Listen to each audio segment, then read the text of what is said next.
Hey everyone, so I know a lot of you guys had questions about Bungie's newest archetypes that they added to the game, rocket pulses, rapid fire slugs, stuff like that. We're going to go over that in this video today. We're going to be going over a little review of all of the legendary weapon archetypes in the game, what I think of them, where I think they might be useful, maybe not so useful compared to their, peers in endgame content. So yeah, without further ado, let's just get into it. For those of you that haven't seen this archetypes tab before, it can be very daunting, but I'll briefly explain the entire kind of tab so you can see what all the columns mean. So obviously on the left here, we have just info on the archetype. We have the icons, we have some weapons, the names, we have the frame names, micro missiles. Recently rocket sidearms got adjusted. Their names are now micro missile sidearms. Same thing with some of the other stuff here. And then we have, rocket pulses, which are now, I guess, micro missile pulses, I guess, as well. We have ammo type, and then we have a bunch of numbers. So let me go ahead and explain that to you. So first we have Edge of Fate damage. So you'll notice these numbers are decimals. I went out of my way to use Savathun to find much more precise values because now our precision has gone down a lot because the display on the screen is we're looking at numbers like 48 when you're shooting a boss in the head with like a sidearm.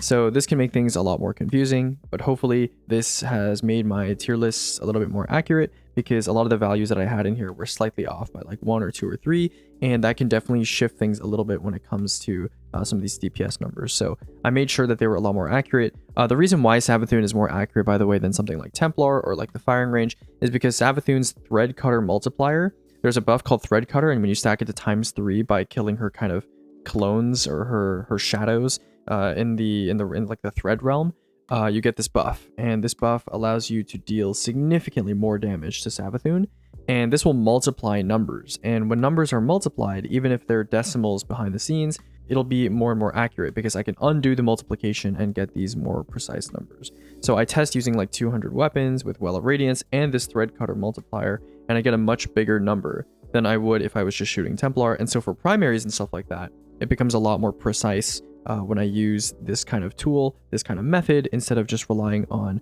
raw visual data. A change that, hopefully will serve to make things more precise, because I know a lot of people, for example, were incorrectly reporting on aggregate charge numbers yesterday and 2 days ago because of this very issue, this precision issue. So hopefully this kind of method will make things a little bit more clean and more precise.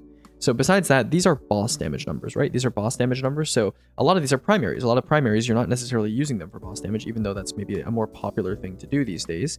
Typically, you don't use primaries for boss damage. And so you want to convert it to minor DPS and elite DPS, which are like the two other big categories that you tend to run up against in kind of endgame content. So minor scaler, this is shout out to Mossy Max. He tracks all this stuff on his spreadsheet. I'll link it in the description. Minor scalers and elite scalers are basically just telling you, if you want to convert from boss DPS to specifically red bar DPS or orange bar DPS, this is how you're going to do it. And some weapons are disproportionately better at boss DPS than they are compared to like red bar DPS or something like that. Like a good example is pulse rifles. They got a really big buff against red bar specifically, but they didn't get a buff against elites. And so you'll see their red bar DPS, their typical M DPS, body M DPS is going to be pretty high, whereas their E DPS, which is elite DPS, is going to be a bit lower compared to some other weapons that have similar levels of minor DPS. So with that out of the way, let me just quickly go over these other columns here. So crit multiplier, that's fairly straightforward. It's just crit multiplier. Also, I don't actually obtain data from someone else's spreadsheet now for crit multiplier. I measure this myself at Savathun. We have max ammo, which I think should be up to date. This is just like an exemplary member of this specific archetype. I find out how much ammo it has with a typical mod and, mag configuration, and then I just paste it in here, right? So like a typical rapid fire fusion has 22 shots of ammo. Then we have shot to shot time, which is automatically calculated. And the way that this works is I take a weapon, for example, a rocket pulse, and I give it a typical mag setup. And then I dump that mag and I record me dumping that mag, and I frame time it. I frame time it, the amount of time that it takes from the first shot to the last shot. We divide it by the mag size, and that gives us the shot to shot time. So for pulse rifles, that's going to be, depending on the pulse rifle, some for the primary pulses, because I want to verify in-game RPM numbers, I use the actual time from bullet to bullet on average. Whereas for something like a rocket pulse, I do from burst to burst, which is a little bit different. Just kind of for usefulness' sake, I use kind of whatever formula applies best.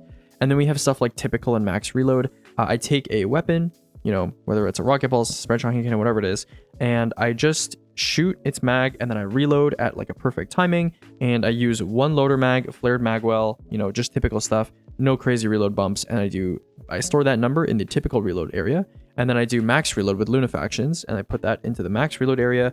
I write down here how much reload the weapon had when I used it for a typical reload. We have typical mag size, which is what I use for the mag dump timing. This is manually input. And then average brick, minor brick, and boss brick. Brick sizes have changed, and they're all kind of been made universal, I guess, uniform now. And so there's not a lot of brick data available necessarily for this stuff. So in the future, when I do my ammo generation investigation, I will definitely update this tab with how much an average brick is going to give you, whether you have 200 weapons or whatever you have. And we're going to write that down in this spreadsheet, because I used to have these metrics that would say like which weapons got the most damage per brick, right? That's a unique metric. Now, that's not maybe that relevant maybe these days, but it's certainly something interesting. But I felt that even without that missing information, I would be able to make this tier list in a rather informed way. And then finally, we have our DPS value. So 1 mag refers to from the start of your mag to the end of your mag, ignoring reload, right? So this is going to favor certain weapons like shotguns, because shotguns, they're balanced around the fact that you have to reload them 1 shell at a time. And so that's going to take a really, really long time. But if you're just dumping the mag, you're just considering the mag DPS, this is going to favor weapons like that. Also, when it comes to boss DPS, 1 mag B DPS, you can think about it as a weapon having like Envious Arsenal. What's the DPS of a heavy GL when you're dumping it and reloading it manually versus where maybe you're using it with Envious, like a bait and switch rotation, which is a lot more optimized, and that's kind of more representative of how you would actually use the weapon. So we have examples of different kind of scenarios where you might use these weapons. So we have 1 mag M DPS, just shooting straight. A good outlier example here would be like an aggressive scout rifle. Pretty decent 1 mag minor DPS, but when you start having to reload it individually, bullets at a time, that can significantly decrease the performance, which you'll see show up in stuff like Luna MDPS and typical MDPS. So Luna MDPS would be relying on this maximum reload value here, whereas typical MDPS is just using a loader and maybe like a bit of a reload bump from flared magwell. That's like a typical example of how you'd use this primary out in the wild with no reload perk. That would be typical MDPS. Then you have body shot MDPS, which penalizes weapons that are more unforgiving when it comes to being precise. So that uses the crit scaler here. Some weapons here, obviously, they have much more punishing crit scalers. For example, like heavy burst hand cannons compared to spread shot hand cannons, almost twice as punishing, I suppose, when you miss a crit. So that's something as well. We have typical EDPS. Elite DPS is not like a super big highlight or anything, but just something I'd kind of point out. I don't want to include this many columns for Elite DPS as well. I have minor sum. I guess I should actually rename this to add sum, right? And this is for like add clear performance. I basically just added typical elite DPS and typical minor DPS together, and then I applied a little bit of a scalar against elite DPS because it's a bit less important than red bar add clear. And then we have like a little scoring system here. So this helped me kind of rank the primaries in terms of their performance, just like raw overall performance. And then from there, if there were some exceptions for like feel things or subjective quality of life things, then I move stuff up and down tiers in certain cases with some exceptions. And then we have 1 mag boss DPS, Luna boss DPS, typical boss DPS, which I'm sure you understand at this point. The only exception I'll talk about with typical boss DPS is for shotguns. Some of them I chose to reload cancel because reload canceling is higher DPS than actually just manually reloading the entire mag and shooting straight again. Finally, we have minor total damage and boss total damage. I think that's fairly straightforward for weapons that have restricted ammo, so not primaries. And then we have typical ADS fall off range, which is just a reference for me. I just took like a typical example of one of these weapons with no range boosters, and I put its range value. And so you can kind of compare, what's the range of a 180 RPM hand cannon in PvE, like the fall off range, compared to something like a rapid fire auto rifle. Who knows? Maybe you're going to be surprised because, the precision hand cannon has more range. So it's really kind of just there to kind of talk about range values when it comes to comparing weapon rolls and weapon ranges that they all fill with their different weapon archetypes. So that is pretty much all I have to say for my intro. That was really long. I know this is a very complex looking tab in the spreadsheet, so I wanted to cover some ground before we actually get into things so you guys understand what you're seeing here to the fullest. So with that out of the way, let's go ahead and actually filter by ammo type, and we're going to start with primaries. So primaries, as you can see here, I mean, most of these are basically just sorted by their, combined add clear performance. Boss DPS plays a small factor, but not a huge one. And so let's just briefly talk about it here. I'm going to scroll to the right. You can read my notes here. I will upload this spreadsheet in link form for you guys to take a look at if you guys just want to like read the notes. But I'm just going to briefly like go over things really quickly. So the highlight of the show here, really, the newest member is going to be spread shot hand cannons. Now, spread shot hand cannons, I know a lot of people were telling me this feels really, really good in PvE, and you can kind of see why. I mean, you can see that their add clear summed score is going to be over 1,000. It's 1,019. Their elite DPS is bar none, best in the game. Their minor DPS is bar none, best in the game. Their 1 mag minor DPS is excellent. Their boss DPS is the best out of all the hand cannons, so with Lucky Pants, going to be the best candidate as well. And their crit multiplier is extremely forgiving. The only downside they have, of course, is range. Now, I couldn't really find range information on D2 Foundry, which is where I tend to source this stuff, but generally speaking, people are fine kind of playing at sidearm range in the modern PvE sandbox. Most encounters, the enemies that you're dealing with are pretty close to you, and if they're not close to you, you can always, whip out your trusty rocket pulse or something like that to handle them instead. And so I think a spread shot hand cannon this is like approaching special levels of minor DPS, excellent minor DPS, and just, I would say, like I say here in the notes, overtuned damage profile for all enemy types and very, very forgiving crit multiplier. You lose almost no damage at all for hitting a body shot with this thing, which makes sense because it's kind of a pellet weapon, and if you were aiming for center of the head rather than center mass, you'd probably miss quite a few pellets, right? So yeah, that's the spread shot hand cannon. Support auto rifle also being in the A tier, not really a surprise if you're used to like hard endgame content like contests and stuff like that, especially with the new void support auto. Spoiler alert, void support auto coming out with the epic raid. It's going to be, I think people are going to, love that one. I think it's pretty good endgame content. Obviously scales with the difficulty of the content. I'm not going to put it in the S tier, but it is pretty game warping. It gives you a 10% stackable damage bonus with everything on top of the, healing benefits. And in terms of just its raw damage profile, I mean, if you look at other auto rifle archetypes like, the rapid fire auto with a score of 693, 644 really isn't that bad. I mean, that's pretty similar. That's pretty similar if you're willing to get used to the projectile travel time, of course. So yeah, support auto is pretty good. And then in the B tier, I'm just going to rattle these off here. We have pretty much all the sidearm archetypes, if I'm not mistaken. Yeah, every single sidearm archetype is in the B tier because they're all functional and have pretty good scores when it comes to add clear DPS, just regardless of what archetype you choose. Technically, the burst sidearms are the best, and stuff like adaptives and rapids are even better. Lightweights are like a little bit lagging behind in terms of their scoring, but they do have high quality of life because of just being a lightweight weapon with the intrinsic from the archetype bonus. And then you have precisions, which are the worst of the bunch by like a fair margin. But if you look at their score, I mean, they're still deserving of being above the stuff in the C tier. So I decided to place pretty much every sidearm archetype in the B tier. You have heavy burst hand cannons, which are definitely more punishing than spread shots, but they have a range advantage. So yeah, their damage profile is also pretty solid, but definitely situational and more suited to boss damage, I would say, than something like a 180 RPM hand cannon, which is also in the B tier. I used to call the 180 RPM hand cannon basically like the most balanced primary archetype in the game in terms of being like a good mix of minor DPS, elite DPS, boss damage, good feel, good range. It's just kind of got it all. And unfortunately, I do think spread shot hand cannons are kind of better than precision hand cannons right now, but precision hand cannons are still deserving of being in the B tier. So yeah, that's it for sidearms and hand cannons, which you see dominate most of B tier. But I'm also going to give a quick shout out to auto rifles, which we have, rapid fire autos, 720 RPM autos. Pretty good, pretty solid, right? Definitely an outlier amongst autos, like I mentioned here. They do have a higher score than pretty much all the other auto rifle archetypes by a fair amount. And yeah, that's not for no reason. They are frequently cited as people's favorite archetype when it comes to PvE.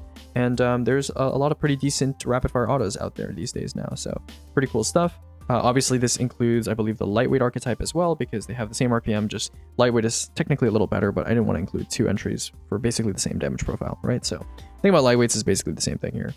And then, yeah, I also wanted to include lightweight SMG. Now, lightweight SMGs are kind of a negative outlier in this tier. They have 646 add clear score. But I will say the thing about lightweight SMGs is that obviously they're a very high quality of life weapon, and they synergize a lot better with mag percentage perks like attrition orbs compared to even some of the other stuff in the B tier, for example, like hand cannons and even some of the sidearm archetypes.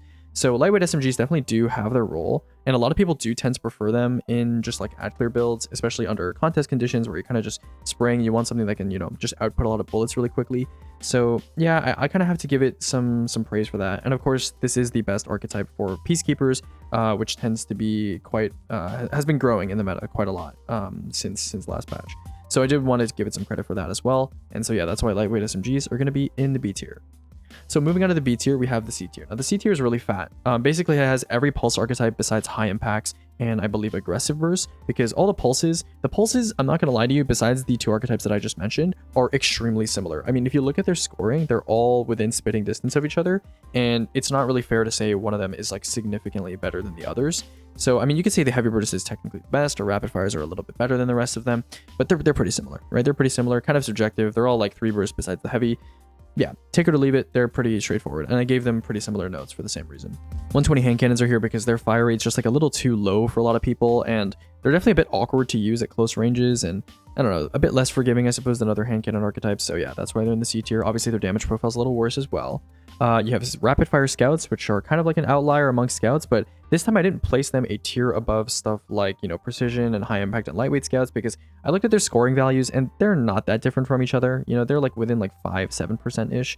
So yeah, they're really not that different from each other. And honestly, I don't think the difference between a rapid fire scout and a precision scout is really going to change whether or not you decide to use a scout in endgame content. And so because of that, I've kind of had to group them together here. I also reduced the number of tiers in this tier list by 1. We now only have S through D tier because, you know, I don't know. I felt like E tier and D tier were like a little redundant, like having both of them. And so that's also part of the reason why rapid fire scouts are joining some of the other scout rifle archetypes like lightweights, high impacts, and precisions in the C tier. We have a lot of auto rifle archetypes here, SMG archetypes that are just mediocre. C tier is just really middle of the pack stuff, right? It's just kind of okay, just worse than the stuff in B tier. B tier tends to host all of the pretty much relevant primary archetypes that are not like overtuned, for example, like spread shots and supports that do their own sort of thing. So yeah, and then C tier, I mean, toward the end of it, we have precisions and lightweight bows. Precision and lightweight bows, you can see their ad clear score is like pretty terrible, but their damage per shot is pretty solid. So yeah, I don't know. Precisions, bows are always like a personal preference thing. Some people love bows because they're pretty good at like on-kill splash effects and stuff like that. But in terms of endgame content, they definitely play a little slow, and you definitely need like a very particular role with like a very particular play style in order to take advantage of a bow. I will say though that high impact longbows, I do have to penalize them a little bit here because I think I incorrectly measured their per shot data because of the precision error issue that I mentioned earlier. And I gave them a little bit, it wasn't significant, but like a little bit of a higher score than they should have had. And I think now that I've revisited and measured their score again, it's a little bit more disappointing than I initially thought. And also, I don't know, their draw time is like really long for that perfect draw window. And you can kind of loose arrows and still do like pretty fairly decent damage. But I gotta say, like their draw time is just so long. It is so long and so awkward to use in PvE. I know the damage per shot is a lot higher, and people have definitely like told me in the comments that they like using stuff like Mercury A, but if you compare it against like a Dragonfly Bolt Shot non-denouement, which is like a precision, the difference is like night and day, right, in terms of usability and quality of life. So on top of that, high impact longbows, if you know, if hierarchy bow spam becomes like meta, obviously high impact longbows are pretty bad for that because you need a full draw to get these seekers from the hierarchy ring. So that is something important to consider as well. And then finally, the rest of D tier, the pulse rifle archetypes that I mentioned earlier, aggressive burst and high impact. Yeah, pretty awful. Aggressive burst, 4 bullets, kind of awkward to hit all crits with that. High impact, easily the worst PvE pulse archetype. Precision SMG, no kind of redeeming qualities here. And then aggressive scout rifles. I think people are saying that, oh, you know, the scout rifle doesn't feel too bad if you have like enhanced dual loader, so it loads 3 at a time or whatever. But like the thing is, other scout rifle archetypes don't need to give up a perk when they could have like a double splash perk like Firefly Incand or something, or you know, I don't know, Dragonfly Volt Shot or something like that. They don't have to give up a splash perk just to have a usable kind of feeling because they need dual loader or something like that. So that is another consideration as well. You shouldn't really need to say that, oh, you know, but with this certain perk, it makes the gun, you know, on the same level as the other guns in its family, right? It doesn't really make sense. So yeah, that's it for primaries. Let's go ahead and move on to special weapons next. Special weapons. So, surprising no one, the Rocket Pulse is the sole member of the S tier when it comes to legendary weapon archetypes this season. I'm not spoiling anything here, but like, you know, there's no power weapons that are in the S tier or even in the A tier, to be honest with you. So yeah, pulse rifles, micro missile, this thing has basically heavy weapon total damage. It has class leading minor DPS, like the highest minor DPS of basically every weapon in the game, besides like snipers, I guess, which are, they don't really count because you have to get crits with them. They are insanely forgiving. They are insanely good ammo economy. There's nothing really bad that I can say about rocket pulses. So they're like insanely overtuned, are probably going to get nerfed, but yeah, S tier, no question. Area denials, you know, utility, not good for activating attrition orbs anymore, but good for getting transcendence energy, good for general super gen in the background. You can use it for tick boss damage, insane ammo efficiency, good ad clear, very versatile, just not as like punchy as like a micro missile, right? Micro missile solves your problem instantly. Area denial solves your problem over time. And then next up we have rapid fire shotguns. You know, these are just like pretty solid. Like they're an outlier in terms of damage profile, high damage shot count. Shotguns are kind of relevant right now because of, you know, 1-2 punch. They're good with like trench barrel, you know, just solid overall. I would say A tier is maybe a little high for them, but you know, still realistically pretty good. Micro missile or rocket sidearm, again, you know, very forgiving, still an outlier when it comes to minor total damage, but if you look at the difference between rocket sidearm minor total damage and rocket pulse minor total damage, you basically can just drop rocket sidearm off this list. If you have an energy, you know, rocket pulse, I'm sure people are more than willing to run literally 2 rocket pulses at the same time. So when one rocket pulse runs out of ammo, you could just use the other one. So yeah, rocket pulses are still busted, they're still insane, and you know, the rocket sidearm, you can kind of just ignore it. The only reason why people even use rocket sidearms is because we currently don't have an energy rocket pulse. So that's kind of the deal with that. In the B tier, we have aggressive and rapid fusions. Rapid fire fusions are the most consistent. Aggressives have a very similar damage profile with slightly more total damage. It's just boss model consistency. So you can argue aggressive fusions should be like B- or C+ tier, but I put them in the same tier. You know, wanted to give aggressive fusions a little bit of shine. They definitely have a problem when it comes to bosses that are like stomping you, or thinner shaped bosses that you can't really hit all the bolts on. So I thought that was something important to point out as well. And then we have glaives. Adaptives and aggressives are the best 2 archetypes. I think aggressives are the best archetype in the game because a weapon like rake angle has demonstrated that even aggressive frames can get very good shield duration stat. Whereas adaptives, all of them tend to have good shield duration stat, kind of like no matter where they come from. So it's really a mixed bag there. Aggressives, I think, are the best overall, but yeah, adaptives tend to have the best shield duration of all the archetypes. Surprisingly, by the way, aggressive glaives have like the best damage profile in terms of damage per shot, so they're most likely to one-shot a red bar in harder content. They have among the highest DPS, if not the highest DPS, I'm pretty sure, and they have the highest total damage by a lot as well, all of which matter for glaives. And unlike other weapon families, for some reason the rapid fire archetype doesn't have the highest DPS. So I found that to be pretty weird, but yeah, aggressive glaives are just the best. They're just the best overall, if you can get one with good shield duration, like rake angle. Next up, we have grenade launcher stuff. Micro missiles, good for movement, okay for swap DPS. Single target GLs are not the best right now. They don't really do much, so this is mostly for the movement stuff. But, you know, decent for swap DPS if you really want to for whatever reason. And then we have waveframe GLs. These are still pretty decent. They're overshadowed by area denials, which are overshadowed by micro missiles. So, you know, I guess a little bit irrelevant now, but you can make the same argument about a lot of the stuff in the B tier, so let's just take it and leave it. Next up, we have aggressive shotguns. Aggressive shotguns, they're pretty good. You know, they have really, really high damage per shot. They have decent 1 mag DPS. You can use them to dump into majors with perks like Trench and Surrounded. They're great users of that because Trench and Surrounded are like short-lived perks. Trench is like a 3-shot perk, and aggressives usually make the best value out of this perk compared to some of the other archetypes. So yeah, pretty good stuff there. We have rapid fire snipers, which are an outlier among the sniper archetypes because they have the same total damage as adaptives and aggressives, which is a bit weird. Normally rapids have lower total damage in exchange for higher DPS, but they have easily the highest DPS and highest quality of life of all of the sniper archetypes. Next, we have traces. Traces are essentially, yeah, they're special ammo auto rifles with slightly better minor DPS performance. Their score, as you can see, is 813, so it's going to be worse than something like a spread shot hand cannon, but still pretty decent, right? Still pretty decent, and very useful if you want to swap from a legendary special to an exotic special, or from a trace to like a rocket sidearm or a slug or something for DPS. So yeah, good for swap potential. And then scrolling down here, we have the C tier. C tier adaptives and high impacts are similarly viable. High impact fusions have very, very similar damage profiles to adaptives, but have much higher total damage at the cost of roam quality of life potential. And then obviously adaptives, they feel very similar to rapids, but they have worse damage profiles. So just throw them in the C tier here, like a little bit worse. Rapid fire glaives, I mentioned why I don't like these as much. They have higher fire rate and can get your shield charge a little bit faster, but their shield duration stats are typically much worse. Their total damage stats are not that good. Their DPS is again not that good. So yeah, wanted to mention that. Double fire grenade launcher. These are basically micro missiles. They're very, very similar in terms of their damage profile. However, they don't do anything for movement, and I would argue that they're more annoying to shoot at enemies compared to micro missiles. So yeah, because there's 2 projectiles, they spread, and you know, whatever. Shotguns, we have heavy burst lightweight slugs, or pinpoint slugs, I should say, because now we have a rapid fire slug in the game as well. These are all either unforgiving or don't really have a niche in the current meta, right? Heavy burst shotguns, they have pretty decent DPS when it comes to sustained damage, but there's not really a reason to use a precision close range weapon that isn't like an exotic if you're exotic swapping. So yeah, it's a bit weird, I guess, with heavy burst shotguns, kind of just awkward in the sandbox right now. We have lightweight shotguns, which also have a decent damage profile, but have really, really poor total damage and total shot count. So pretty terrible in that regard, but they have high quality of life for 1-2 punch. I don't know, again, just not really having a role to fill in the current sandbox. Same thing with slugs. Good per shot crit damage, like an aggressive, however, it doesn't really have a role because they don't have the same quality of life that an aggressive shotgun has. And then rounding out our C tier, we have adaptive and aggressive frame snipers. I believe adaptives were buffed at some point in the recent past, I think, so they're very, very similar to aggressives now. They both have similar quality of life, though. You can argue aggressives have better one-shot potential for certain activities, but that's really just getting down to nitpicking things. Rapid fire snipers are just better in general, so not really a reason to talk about these unless they have a role, a really specific role that like a rapid fire sniper that you're looking at just doesn't have. And then finally, D tier is going to be similar to primaries, where there's just no redeeming qualities once you get into this tier.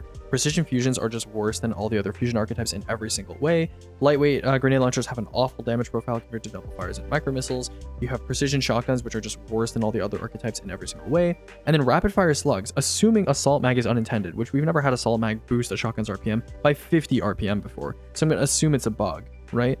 If you look at this thing's just base DPS, even with like regular assault mag, which is like plus 5 RPM, the boss DPS in one mag is terrible compared to heavy burst. You're looking at 1146 versus something like 900, 920, 910. Absolutely horrible. And then the total damage is worse than heavy burst as well. So what is this shotgun archetype for? This is exactly what I predicted would happen when I talked about rapid fire slugs in my tier list video. Some of you were asking, how can you put Trakiness into the tier list without actually knowing what its damage profile looks like? And I'm like, well, I know what Bungie is like, and they're probably going to slot it between slugs and heavy burst. And what did they do? That's exactly what they did. And what did it end up being? Exactly what I said it would. It is terrible. So this thing has basically no real niche in endgame content, especially given that the archetypes it's sandwiched by, the heavy burst and the pinpoint slug, also have no niche really to fill in endgame content right now.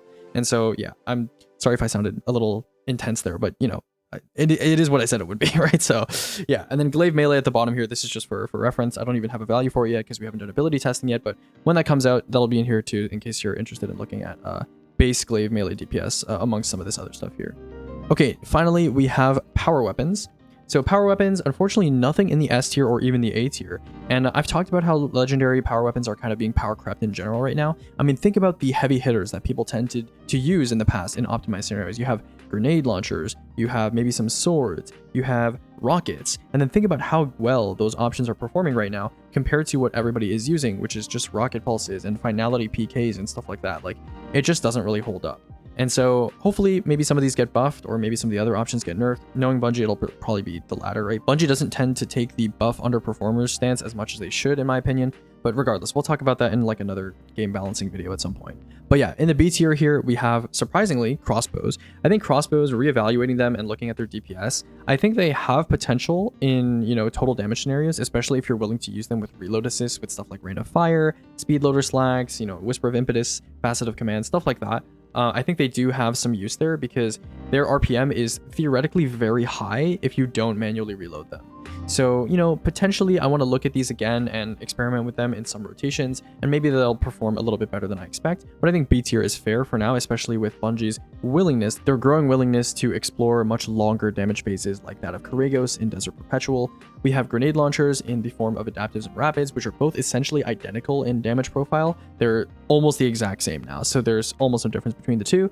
They're basically just a solo dump option for challenges like Solo Witness and stuff like that. Outside of that, not really used anywhere. Aggressives and high impact machine guns. Aggressives after their buff are basically, in my opinion, like the right balance of damage and total and nice controllable RPM amongst LMGs. It's still pretty easy to tap fire them as well as spray down a group of ads like a rapid fire, but rapid fires obviously have recoil issues, and these have a pretty good damage profile. And then high impacts, if you're looking for a total damage beast when it comes to just any scenario and you're looking to just not run out of machine gun ammo, they are going to be your best friend. Their total damage, as you can see here from the very green cells over here with 83k minus total DPS, or minus total damage I should say, are very, very good, right? They're very, very strong. And then rockets, aggressives, and adaptives are still the best archetypes in the game for damage stuff. And, you know, obviously they're still like the best legendary heavy burst option in the game, but very, very niche, really just stuck to speedruns these days. And then swords. Swords, if you ever need a sword, casters and waves are going to be your guys. Casters, they have a little bit of chunking, not a little bit, but a fair amount of chunking on their heavy attack. And so that helps them do a little bit more damage than it says on paper here, because on paper, I'm using none of the chunking values in this spreadsheet. So yeah, casters look like they're going to underperform versus waves, but with the chunking included, they're pretty similar. Waves, they're less consistent than casters, but with the increased impact that Bungie is giving to swords like Aurora Dawn and Silencia, they're pretty strong. And with the wave fix, they should be pretty consistent in fire teams as well. And then finally, our last two tiers that we're going to talk about in this video, the C tier here for heavies.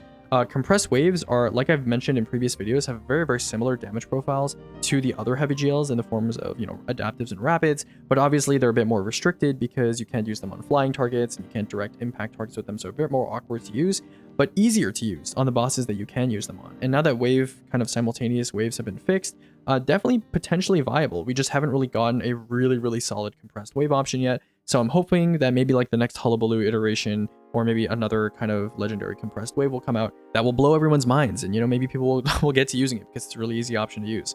Machine guns, we have adaptives and rapid fires in this class here. The reason why they're C tier is adaptives are just kind of run of the mill. There's nothing really super special about them, I would say. And then rapid fires are just kind of, they're fine. They have a good damage profile. They definitely lack in total damage compared to the other families here.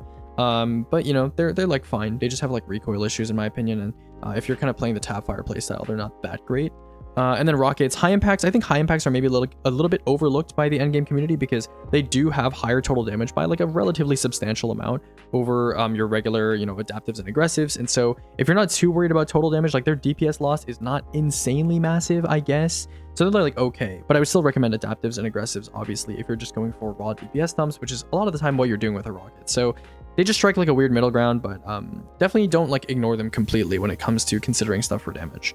And then we have 3 sword archetypes here. We have adaptive, aggressive, and lightweight. Aggressive and lightweight, these are your consistent kings. They have very, very consistent damage. If casters didn't exist, I'd recommend them a lot more. But yeah, they're super, super consistent, have a lot of total damage, a big step up in total damage actually, compared to some of the other swords on this list.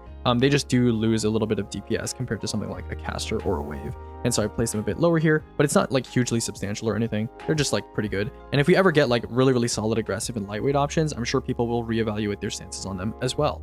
Adaptives, obviously, less consistent, but they have some chunking as well, and they're pretty common, right? They're pretty standard, pretty common stuff. Finally, our last tier that I want to talk about is going to include linears. Both linear archetypes are just terrible. They're overshadowed by exotics, which are themselves overshadowed by other things. So yeah, I mean, linears, just not a good time for them. Really, really punishing crit multipliers. Nobody's using div on bosses these days, etc. Rocket launchers, precisions. Precisions are basically just flat out worse than high impacts. If you ignore the tracking, they just lose a lot of damage against high impacts and don't gain any reserves. So there's no total damage trade-off here. They're just worse. So they're in the D tier. And then finally, last but certainly least, we have Vortex Swords. Vortex Swords, for a long time, I've talked about these as just having been over-nerfed. And with their heavy attack costing as much ammo as it does and doing as little damage as it does, their damage profile is terrible. Their total damage is terrible. You can see it here compared to the other sword archetypes here. I mean, you got lightweight swords, which are doing 41k total, and you got Vortex Swords, which are doing 23, which is abysmal. So yeah, that's pretty much it. That's all I wanted to say today for you guys. I hope you guys enjoyed listening to my thoughts on like spread shot hand cannons, rocket pulses, rapid fire slugs, stuff like that. Obviously, rocket pulses are, pretty dominant in the meta right now. If I go ahead and like zoom out here and we look at all of the different archetypes here, rocket pulses are really just sitting alone in the S tier. And another interesting trend is that there's no power weapons in the A tier, which I think a lot of you will tend to agree with when it comes to endgame content these days. So that's pretty much it. I hope you guys enjoyed, and I'll see you around. Tomorrow, or maybe tomorrow or the day after tomorrow, we're going to be talking about armor set bonuses. I'm going to make a new tab in the spreadsheet. A lot of you guys have been asking for it. I've been planning to do it for a while, so don't worry, you haven't been unheard. And we'll definitely go over that when we get to that. So see you guys around, and goodbye for now.